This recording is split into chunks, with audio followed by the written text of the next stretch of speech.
Welcome to The Works. In today's episode, we're taken to the skies with Hillsborough County Mosquito Control to find out how they combat the spread of disease and the rising mosquito population. So when it comes to mosquitoes, how exactly are we combating them in the sky? Nobody complains about larvae, they complain about mosquitoes, and specifically adult mosquitoes, female mosquitoes, the ones that bite you, right? But it's a lot easier to control adult mosquitoes by controlling the larvae. What we do is we use a larvicide product that attacks the larvae in the swamps and the mangrove areas along the coast here. We stunt their growth so they never grow up and become adult mosquitoes.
Welcome to a meeting of your Planning Commission, the official local planning agency for the cities of Tampa, Temple Terrace, Plant City, and unincorporated Hillsborough County.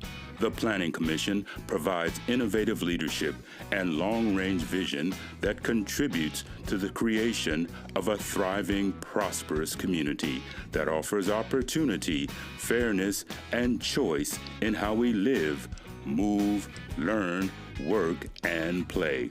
For more information about the Planning Commission, please call 813-272-5940. Follow us on social media or visit our website at planhillsborough.org. Welcome, everyone, to the June 8th, 2026 public hearing of the Planning Commission on City of Plant City Comprehensive Plan Amendments. We thank you for attending this meeting. Your comments and participation are encouraged. For those attending in person wishing to speak on any agenda item, please sign the register at the rear of the room and turn off any devices that may be a distraction. To minimize feedback in the audio, all online participants in the meeting will be muted until it is their opportunity to speak. Planning commissioners should unmute themselves and indicate that they would like to speak. Please be sure to state your name at the beginning of your remarks for the benefit of the clerk. There will be an opportunity for members of the public to provide comments. When your name is called, you will be unmuted when it is your turn to speak. Please wait until the chair calls on you to begin speaking. State your name at the beginning of your comments and adhere to the time limits. If anyone has difficulties or is watching via HTV and would like to provide comments to be included in the record for the local government hearing, please email them to planner@plancom.org. For those of you who are not familiar with our process, the meeting will be conducted as follows. The agenda item will be introduced. Staff will give their presentation with a 15-minute time limit. The applicant will be given the opportunity to make a presentation with a 15-minute time limit. Following presentations, members of the public may address the Planning Commission when recognized by the chairman. Public comment will be heard for 3 minutes per person. The applicant will be afforded a 3-minute period for rebuttal or response. Planning commissioners will then ask questions. Public comment will be closed. Then upon a motion, a second, and discussion, a vote will be taken. To all participants, please note that tonight's hearing concerns proposed changes to the comprehensive plan. Presentation should not include matters related to zoning applications and site plans that are not before the commission. Zoning conditions are not relevant to plan amendments and may not be considered by the Planning Commission. The Planning Commission's purview in making a recommendation is limited to consistency or inconsistency with the comprehensive plan. And with that, I'd like to ask the clerk's representative to please call roll. Good evening, Commissioners. Bowden? Cardenas? Here. Kona? Jemison? Kugler? Here. Linkus? Here. Lauk? Sieben? Here. Orton? Renee Kamen sitting in for Miss Orton. Rodriguez? Here. Sink? Here. Joseph? Here. All right, thank you. You have quorum. All righty. Our first and only agenda item is action item 2A, PC CPA 26-02, Comprehensive Plan Map Amendment 302 Sparkman Road, and the presenter is Krista Kelly. Thank you. Sorry. Thank you. Krista Kelly, Planning Commission staff. This evening I'm presenting PC CPA 2602. This site is located at 302 Sparkman Road. This is a privately initiated small-scale amendment. It's approximately 33.9 acres in size and is currently pending an annexation of the site. The plan amendment is contingent on the approval of the annexation. The applicant is requesting a change from Hillsborough County Residential 1 to Plant City Residential 6 and Residential 9. As you see on the location map, the site is located in the southern portion of Plant City. It is on the north side of Sparkman Road, east of James L. Redmond Parkway, and west of Gerald Hall Road. It's approximately 2.7 miles north of State Road 60 and 5 miles south of I-4. This is an aerial of the site outlined in pink. As you can see currently, it's used for agricultural purposes. I want to point out this aerial is a little dated in that the property immediately to the west of the site that appears to be vacant is currently developed with multifamily campuses or buildings. And also there are multifamily apartments to the northwest as well. The site is adjacent to the Plant City city limits, which are delineated by the blue dotted line. As you can see, the areas outside of the city limits to the to the east and the southeast of the site are rural in character for rural and agricultural uses. It changes distinctly to along James L. Redmond Road or Parkway. To the north again, you see the multifamily to the north, and then further north there's a concentration of a variety of retail uses. To the northwest across James L. Redmond, you see the Parkway Plaza. It contains like grocery store, a bank, a medical facility, and then you see a church also to the west of the site. This is the street view looking northeast across the subject property from Sparkman Road. And this is looking northwest across the subject site from Sparkman Road. Beyond those apartments is James L. Redmond Parkway. This is looking west from the subject property towards James L. Redmond Parkway, and the subject site is to the right and behind this view. And again, this is looking east from the subject site down Sparkman Road. The subject site is to the left and behind this view. This is the adopted future land use map showing the site outlined by the black dotted lines. As you see, the site's currently designated Hillsborough County Residential 1, as are the areas to the east and south, which are outside the city limits. You see a distinct change within the boundary of the city limits, which would be to the north and northwest and west and south. This is the Gateway District. This purple color is the Gateway District.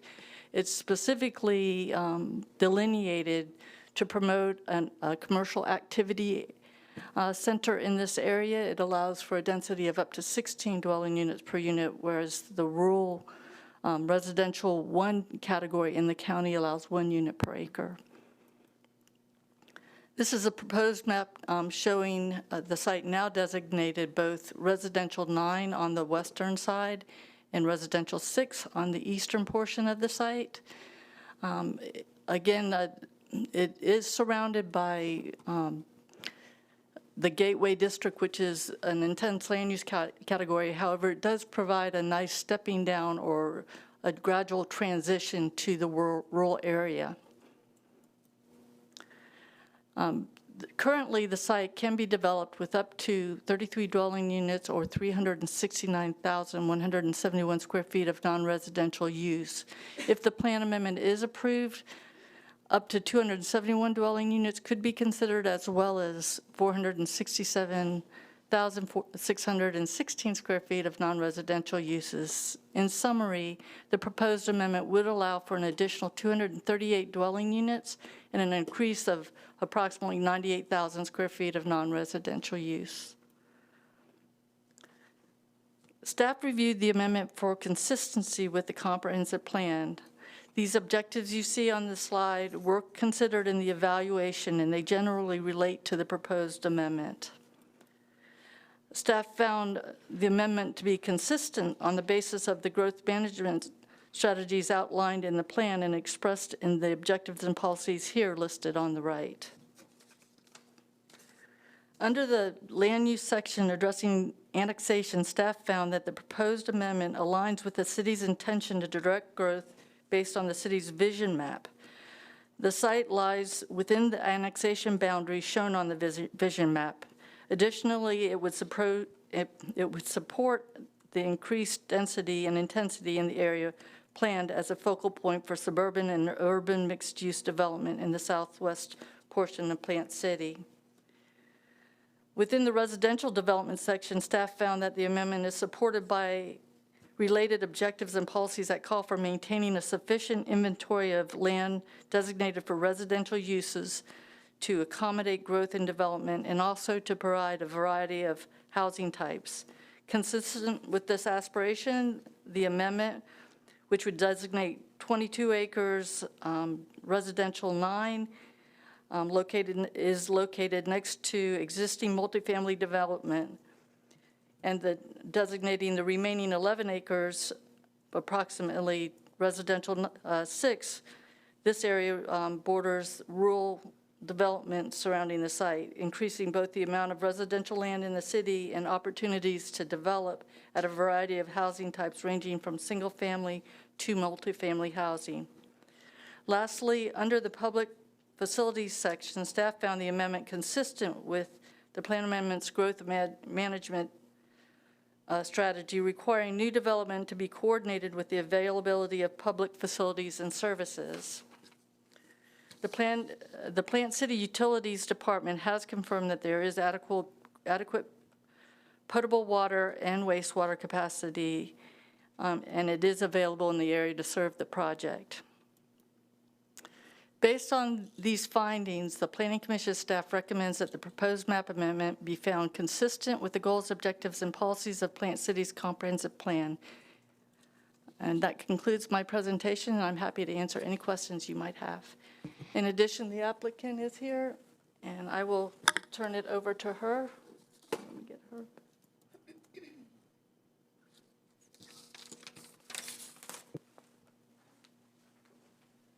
Good evening, Cami Corbett with the law firm of Hill, Ward, and Henderson representing the applicant. We have a very brief presentation, and I'm going to ask Stephen, our planner, to go through it for you. Good evening, Stephen Sposato, planner with Level Up Consulting here in Tampa. And as Cami said, that what we had prepared and what we have planned to say or in our PowerPoint this evening is very consistent with what Krista presented, so I will be brief and try not to be repetitive. An additional detail is that we did meet with Robin Baker, her staff, as well as engineering staff with the city, and our plan approach as well as our application is consistent with those meetings. going to extend here. Okay. From a macro perspective, what we're proposing is consistent with the city's guidance on development.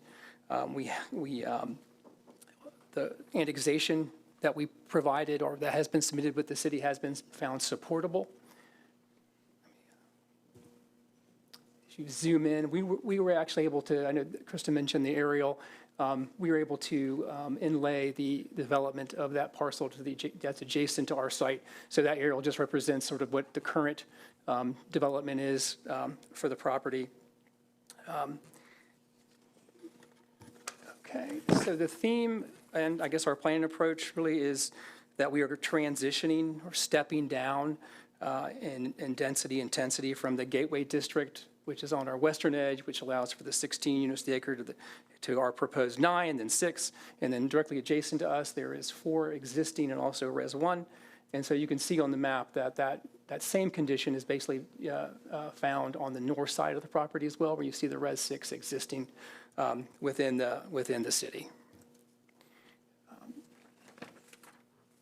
Again, we're compatible with what is found adjacent. Here's just a little bit more detail of what is to the north of us, which is the North Point Grand Apartments, and then directly to the west is the Pros Apartments. And then compatibility will also be more fully addressed during the PUD. In terms of environmental or the physical geography, the property is suitable for intensification. And as Krista also presented, there's a demonstrated availability of public services. Request is consistent with the city's comprehensive plan. It provides for orderly growth and is compatible. And we have no objections. We've been found consistent and have a recommendation of approval. Thank you. Cami Corporate again. That concludes our presentation. We're here to answer any questions you might have. Thank you. All right. We had one individual sign up in the public comment on this one, and they are virtual. So I will see if Corleen Finley's on the line. HTV? Corleen has not checked in. All right. That was the one individual we had sign up. So I will turn it over in that case to the commissioners for questions, comments, discussions of this item. Commissioner Linkous? I guess I just want to observe or ask a few questions about the fact that we have R1 right abutting the high-density Gateway District, and I think we've seen quite a few cases of this nature at this point, and we have the one comment, and we do have Ms. Finley's comments in writing here today, but I guess my question is this part of the I-4 expansion area that's being looked at, or are there plans to look at this area more broadly, because it does seem like potentially a point of conflict given the sort of low density right next to the Gateway area? Sure. This is not a part of the I-4 corridor study area, but it is part of the areas, I think, that Plant City would like to have a joint planning area with the county for.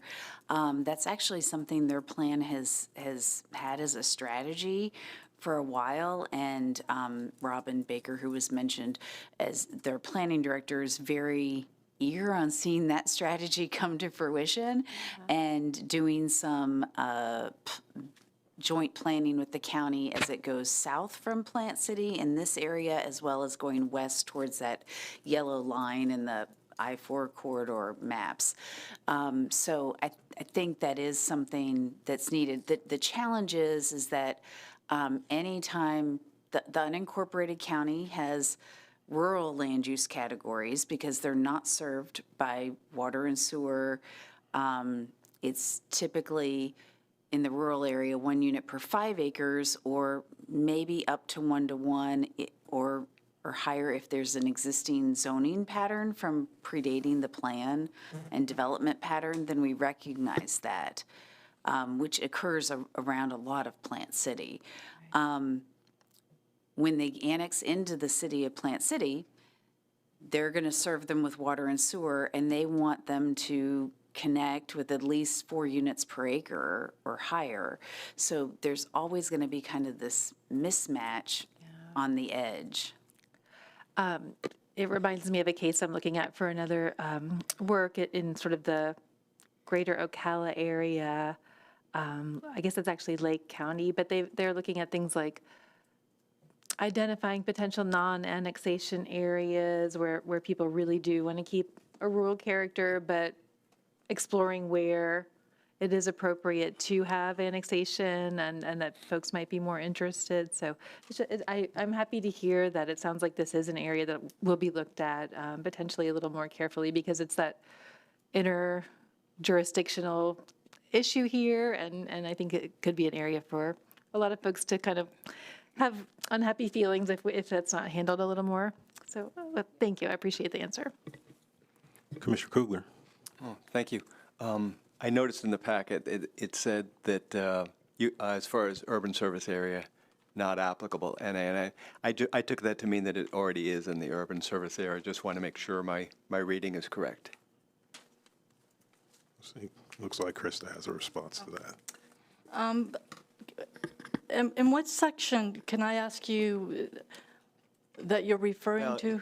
In the presentation material, I got it online. I got it through Gmail, and I was reading through it, and it said USA not applicable. Oh, I assume that okay, means I understand. I'm sorry, I was thinking I wrote that in my staff report. Right, the Plant City does not have a formal urban service area. Okay. That's basically the county in Tampa.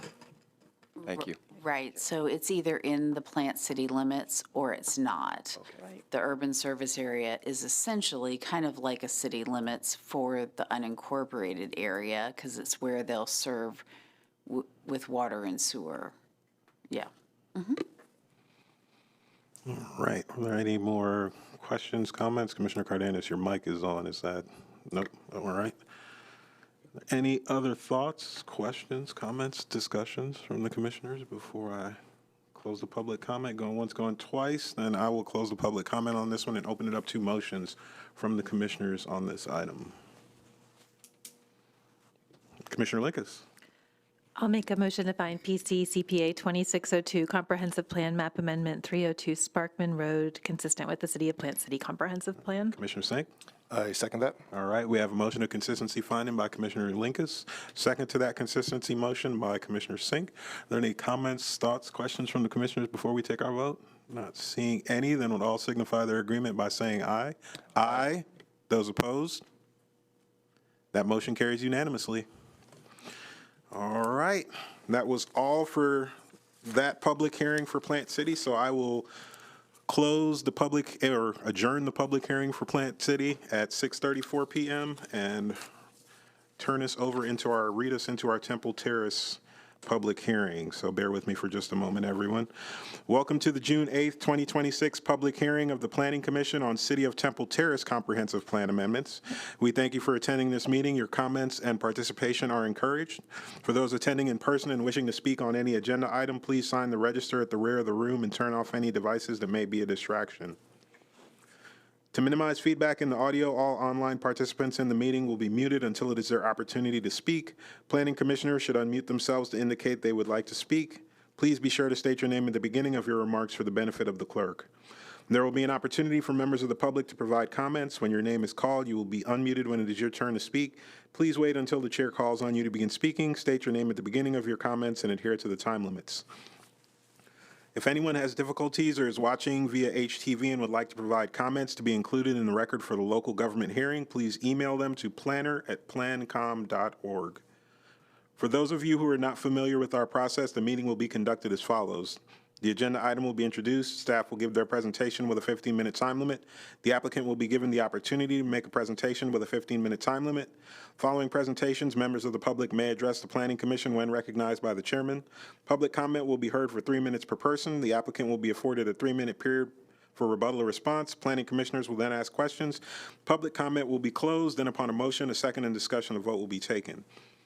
To all participants, please note that tonight's hearing concerns proposed changes to the comprehensive plan. Presentations should not include matters related to zoning applications and site plans that are not before the commission. Zoning conditions are not relevant to plan amendments and may not be considered by the Planning Commission. The Planning Commission's purview in making a recommendation is limited to consistency or inconsistency with the comprehensive plan. And with that, I would like to ask the clerk to please call roll again. Belden? Cardenas? Yes. Kona? Jemison? Kugler? Here. Linkus? Here. Lauk? Sieben? Here. Sink? Here. Orton? Renee Kamen from Ms. Orton. Rodriguez? Here. Joseph? Here. All right, thank you. You have quorum. All right, our first and only action item is 2A TTCPA 26-01 Comprehensive Plan Map Amendment, Southeast Quadrant of Harney Road and US Highway 301, and the presenter is Yanika Mills. Good evening, Yanika Mills, Planning Commission staff. I'm here to present TTCPA 2601, located at the southeast quadrant of US Highway 301 and Harney Road. This is a privately initiated amendment. It's a little over 12 acres, and the applicant is requesting to change a future land use designation from Hillsborough County Community Mixed Use 12 to Temple Terraces Community Mixed Use 12. Again, the site is located on the south side of Harney Road, east of US Highway 301. It's east of the Amazon Logistics Center, west of the Tampa Bay Bypass Canal, west of Interstate 75. The site also falls within the designated economic development area. This area is identified as developing out as a regional activity center, as well as attracting target industries and employment. Here's an aerial of the site outlined in pink. The site is currently vacant at this time. The blue dashed line to the west represents the jurisdictional boundary. The dashed blue line to the east represents the Tampa service area boundary. Some of the surrounding uses include single-family residential and vacant lots along Bowles Road to the east. We have a construction company just to the south of the subject site. And then across through Highway 301, we have the Amazon Distribution Center. And then to the northwest, there are a mixture of uses. There's some commercial as well as a church, as well as residential uses. Here is the northern boundary of the site at the intersection of Bowles and Harney Road. Here is a photo looking north along US Highway 301. The site is off to the right of this photo. Here is a photo looking north toward the intersection of Bowles and Harney Road. The site is off to the left in this photo. And here is the subject site directly to the south that I was speaking of, the construction company. And here's a photo looking west from the subject site, and that's the Amazon Distribution Center. And we have, this is off to the southeast of the subject site, which is a subdivision. Again, as I noted, the site is found within the designated economic development area, designated on the vision map, and it was adopted and approved by the City Council in 2012. This area is envisioned to evolve into a regional activity center focused on economic development and employment generation. Here is the adopted future land use map. Again, it's designated unincorporated Hillsborough County, Community Mixed Use 12. To the east and south is also designated as Community Mixed Use 12. Further east is designated as public, quasi-public in the blue, which is the Tampa Bypass Canal. Then we have a presence of Hillsborough County Urban Mixed Use 20 and Residential 9, which are located to the northwest. Further northeast is a presence of Hillsborough County Residential 4 in the tan color. As for Temple Terrace future land use designations in the immediate area, we have Research Corporate Park, which is to the west, and that's the Amazon Distribution Center. And then further to the northwest, we have temporary terrace future land use designations, which includes residential 9, urban mixed use 20, and additional community mixed use 12. And this is the site, again, proposed as Temple Terrace's community mixed use 12. As for entitlements, this amendment would keep the same entitlements. The maximum density that could be considered is 146 dwelling units, and the allowable intensity is over 256 square feet of non-residential uses. Though the entitlements are the same, the one difference that staff did note is that the Hillsborough County Community Mixed Use 12 does have the allowance for research corporate park uses within its typical list use, which Temple Terrace's use list does not. Staff considered policies related to the coordination of infrastructure as well as the issuance of development orders. However, staff found the request to be consistent with the following policies objectives. The request supports the economic development area, as the CMU 12 future land use designation would allow uses that could be considered as employment generators, consistent with land use policy 3.6.1, 3.6.4, and 1.1.6, which speak to the location of the economic development area and the types of uses that are encouraged there. The request also supports land use policy 3.5.1, 3.5.6, and 3.5.7, 4.1.2, and 4.3.3, designating the intersection of US Highway 301 and Harney Road as an activity center and multimodal transportation district, encouraging a mixed-use retail, service, commercial, and pedestrian-oriented uses. And finally, the request supports compatibility with surrounding residential uses consistent with land use policies 2.2.3, 2.2.5, 3.5.5, 8.5.1, and 8.5.3, as the CMU 12 future land use would be required to do a plan development at the rezoning stage and have to mitigate for impacts and meet land development code regulations. And based on those considerations, Planning Commission staff found that TTCPA 2601 is consistent with the goals, objectives, and policies of the Temple Terrace Comprehensive Plan, and I stand for any questions. The applicant's here for any questions as well. Thank you. Publicly initiated? This is privately initiated. Privately, okay. You have a presentation? Okay. Come on down. Good evening, Cammie Corbett with the law firm of Hill, Ward, and Henderson. I don't have a separate presentation. It's pretty straightforward. We are annexing this parcel into the city of Temple Terrace. We are keeping the same land use. We had considered Research Corporate Park. My client is Ryan Companies. Ryan is no longer pursuing this site, but we agreed to continue with the application for annexation and the comp plan for the landowner. And so I'm here to answer any questions should you have any. All righty. We didn't have anyone sign up in the public comment for this one, so I will turn it over to the planning commissioners for questions, comments, discussions on this one. Not seeing a lot of excitement, then I'll go on ahead and close the public comment, since you all want to be that way on this one, and open it up to motions from the planning commissioners, this item. Any takers? Commissioner Linkus. Well, I accidentally just closed out my... Oh, turn your mic on. I need someone to give me the name of this one. CPA 2601. Okay, so I'd like to make a motion to make CPA 2601 consistent with the Temple Terrace Comprehensive Plan. All right, we have a second by Commissioner Kugler. Second. All right, we have motion of consistency finding by Commissioner Linkus, a second by Commissioner Kugler. Are there any questions, comments from the commissioners before we take our vote? Not seeing any, then we'll all signify their agreement by saying aye. Aye. Those opposed? That motion carries unanimously. And that was our only agenda item for this public hearing. So at 6:45 p.m., this public hearing is adjourned. Good night, everyone.